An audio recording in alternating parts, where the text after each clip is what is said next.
Every year when I was a little kid, I watched the Indianapolis 500, and so you can imagine how excited I was when this past year my brother, whom I'm going to call Lenny, Lenny and I got to go to the Indianapolis 500, and it was really cool. If you're bored today, like really bored, go on Google Maps and have a look at the Indianapolis Motor Speedway.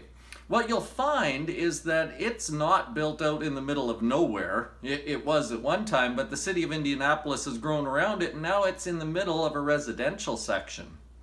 So as we were making plans to go down there, I was reading all kinds of things about how to get to the Speedway and what to do and what not to do, tips and whatever, and lots of people said that it's easy to get to the Speedway because people show up from like 6 in the morning till noon or something. They come over a long period of time. So it's easy to get there, it's harder to leave. It takes a long time to get out of there. So we made plans.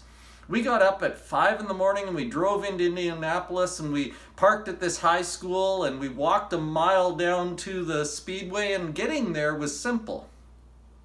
After the race, we realized everybody was trying to get out and it was going to be a mess, so we walked around inside the track for about an hour and then decided to walk the mile back out to the high school to our car, and then we sat in the parking lot for about an hour as well. So we sat around a long time.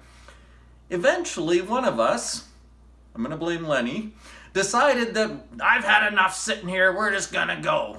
And so we drove out into the traffic. And we thought, oh, this is really good. We're getting out of here pretty quickly. And then we turned a corner and there was a line of traffic as far as the eye could see. It was just horrible.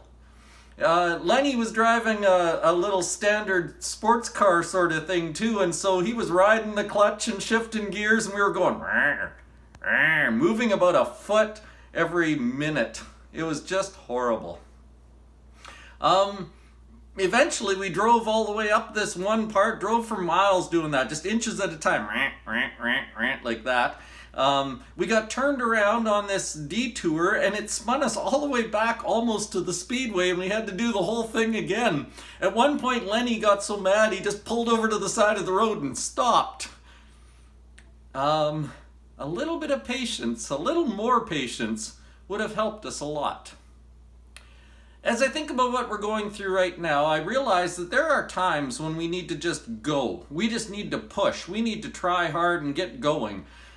But sometimes some patience is really a benefit. Sometimes patience is your best friend. Scripture even tells us in Proverbs chapter 14, verse 29, it says, "A patient man has great understanding." We would have been a little bit better off. We would have enjoyed the rest of our day a little bit more had we just gone to a restaurant, like Lenny suggested, I'll give him credit for that, had supper, just relaxed, not caused our own issues, but by being impatient, we drove ourselves right into the problem. If you have anything that you can do for yourself today, here's one gift to give to yourself. Just be a little patient with what's going on. Things will change. Things will clear up. Don't cause your own troubles.